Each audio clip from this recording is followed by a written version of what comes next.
और देखिए, जब भी किसी में खून या हीमोग्लोबिन की कमी होती है तो उसका पता लगाने के लिए हम ब्लड टेस्ट कराते हैं।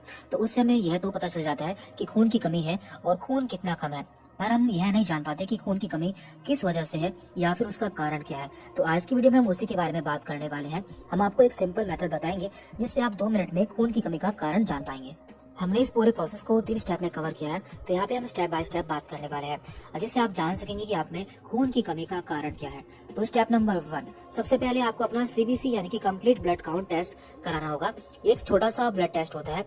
इसमें आपको अपना थोड़ा सा ब्लड देना होता है और आपको कुछ ही घंटे में ब्लड रिपोर्ट मिल जाती है, जिसमें आपको haemoglobin, TLC, neutrophil, lymphocyte, eosinophil आदि ये सभी वैल्यूज देखने को मिल जाती है। तो यहाँ पे हम बात कर रहे हैं खून की कमी। देखिए, जब भी खून की बात होती है तो उस समय हम हीमोग्लोबिन की बात करते हैं। तो इस रिपोर्ट में हमें हीमोग्लोबिन की वैल्यू सबसे पहले देखनी होगी। देखिए, नॉर्मली हीमोग्लोबिन की वैल्यू कितनी होती है पहले हम ये जान लेते हैं। तो यहाँ पे हमने पहले हीमोग्लोबिन की नॉर्मल वैल्यू दी हुई है जो कि एक स्वस्थ मनुष्य में होनी चाहिए। तो पहले हम बात करते हैं अडल्ट मेल में। तो अडल्ट मेल में हीमोग्लोबिन की नॉर्मल वैल्यू 13 से 18 ग्राम होती है, जबकि फीमेल्स में इसकी नॉर्मल वैल्यू 12 से 16 ग्राम होती है। बात करते हैं न्यूबॉर्न या फिर नवजात शिशुओं में इसकी वैल्यू 17 से 19 ग्राम होती है, जबकि बच्चों में इसकी वैल्यू 14 से 17 ग्राम होती है। स्टेप नंबर 1 है चेक हीमोग्लोबिन वैल्यू, यानी कि यहाँ पे हमें देखना है कि हमारी हीमोग्लोबिन की वैल्यू कितनी है। तो यहाँ पे देखिए दिया हुआ है, जो हमारी नॉर्मल हीमोग्लोबिन की वैल्यू है वो 12 से 16 ग्राम के बीच में एवरेज होनी चाहिए। तो यहाँ पे दिया हुआ है 10.4, यानी कि यहाँ पर हीमोग्लोबिन कम है। तो यदि आपका हीमोग्लोबिन कम है तो हम आगे के स्टेप पर बढ़ते हैं। लेकिन यदि आपका हीमोग्लोबिन यहाँ पर नॉर्मल आता है, मीन्स आप में खून की कमी नहीं है, तो आपको आगे के स्टेप फॉलो करने की जरूरत नहीं है। तो यहाँ तक हमने ये तो जान लिया है कि इस रिपोर्ट के अनुसार इस व्यक्ति में खून की कमी है, लेकिन खून की कमी का कारण क्या है इसका पता लगाने के लिए हमें आगे के स्टेप फॉलो करने होंगे। इसके बाद हमें स्टेप नंबर 2 फॉलो करना होगा। स्टेप नंबर 2 में हमें MCV की वैल्यू चेक करनी होती है। MCV की फुल फॉर्म है मीन कार्पस्कुलर वॉल्यूम, जो कि आप रिपोर्ट में नीचे आएंगे तो आपको यहाँ पर देखने को मिल जाएगा। यहाँ पे लिखा है MCV, मीन कार्पस्कुलर वॉल्यूम। तो यहाँ पे भी 2 कंडीशन आपको देखने को मिल सकती है, या तो आपका जो MCV है वो नॉर्मल होगा, या फिर बड़ा होगा, या फिर कम होगा। तो इन तीनों ही कंडीशन में आपको अलग अलग तरह का एनीमिया हो सकता है, या फिर जो आपका खून कम हुआ है तो उसके कारण भी अलग अलग हो सकते हैं। तो पहले बात करते हैं लो MCV, यानी कि यदि आपको MCV की वैल्यू कम देखने को मिलती है तो ऐसे में कौन सी कंडीशन हो सकती है। देखिए, यहाँ पर आपको 4 कंडीशन देखने को मिल सकती है। Number 1 iron deficiency anaemia, number 2 thalassaemia, number 3 lead poisoning and number 4 sideroblastic anaemia. लेकिन जिसमें से नंबर 1 आयरन डेफिशिएंसी एनीमिया बहुत ही कॉमन है, यानी कि यदि हमारी बॉडी में लोहे की कमी हो जाती है तो हमारे अंदर खून की कमी हो जाती है। तो यदि आपको लो MCV देखने को मिलता है, मीन्स आपके अंदर आयरन डेफिशिएंसी एनीमिया हो सकता है, इसलिए आपको आयरन की कमी को पूरा करना होता है। इसके बाद है हाई MCV, यानी कि यदि आपको MCV की वैल्यू नॉर्मल से ज्यादा देखने को मिलती है तो ऐसे में आपको 2 कंडीशन हो सकती है।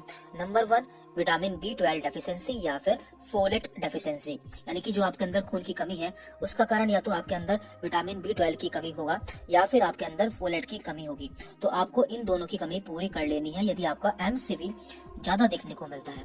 अब आते हैं तीसरी कंडीशन पर, जो कि है नॉर्मल MCV, यानी कि यदि आपका हीमोग्लोबिन भी कम है और आपको MCV नॉर्मल देखने को मिलता है तो ऐसे में आपको कैसे पता चलेगा कि आपके अंदर खून की कमी क्यों है या उसका कारण क्या है। यानी कि जब आप में MCV की वैल्यू नॉर्मल आती है, जैसे कि इस रिपोर्ट में दिया है MCV इज इक्वल टू 88.3, जो कि नॉर्मल 80 से 99 के बीच में होना चाहिए, मीन्स ये नॉर्मल है। तो इसके बाद हम रेटिकुलोसाइट काउंट देखते हैं, जिसे कि हम आम भाषा में RBC काउंट कहते हैं।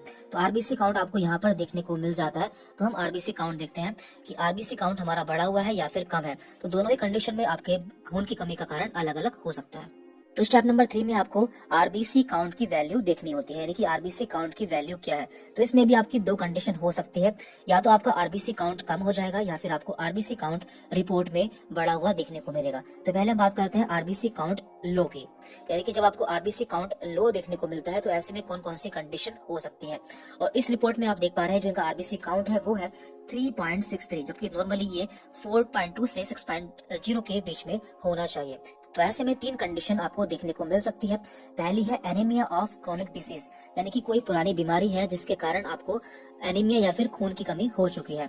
नंबर 2 है ए प्लास्टिक एनीमिया एंड नंबर 3 है ल्यूकेमिया, जिसे कि हम ब्लड कैंसर भी बोलते हैं। ऐसे में हमें इन तीनों कारणों को ही रूल आउट करना होता है और मैक्सिमम चांस किसी पुरानी बीमारी के ही होते हैं। बात करते हैं दूसरी कंडीशन की, जिसमें आपको आरबीसी काउंट बढ़ा हुआ देखने को मिलता है।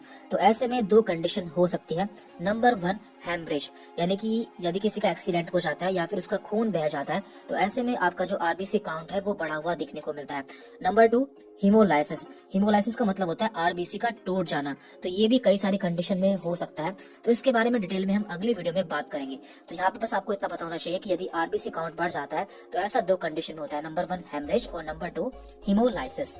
तो यहाँ पे हमने जान लिया है कि आप खून की कमी का कारण कैसे पता लगा सकते हैं। तो आपको इन तीनों स्टेप को फॉलो करना होगा, जिससे आप आसानी से जान पाएंगे कि किसी में खून की कमी का सही कारण क्या है। तो आज की वीडियो हम यहीं पे समाप्त करते हैं। जल्द ही एक नई वीडियो के साथ में मिलेंगे। Thank you very much.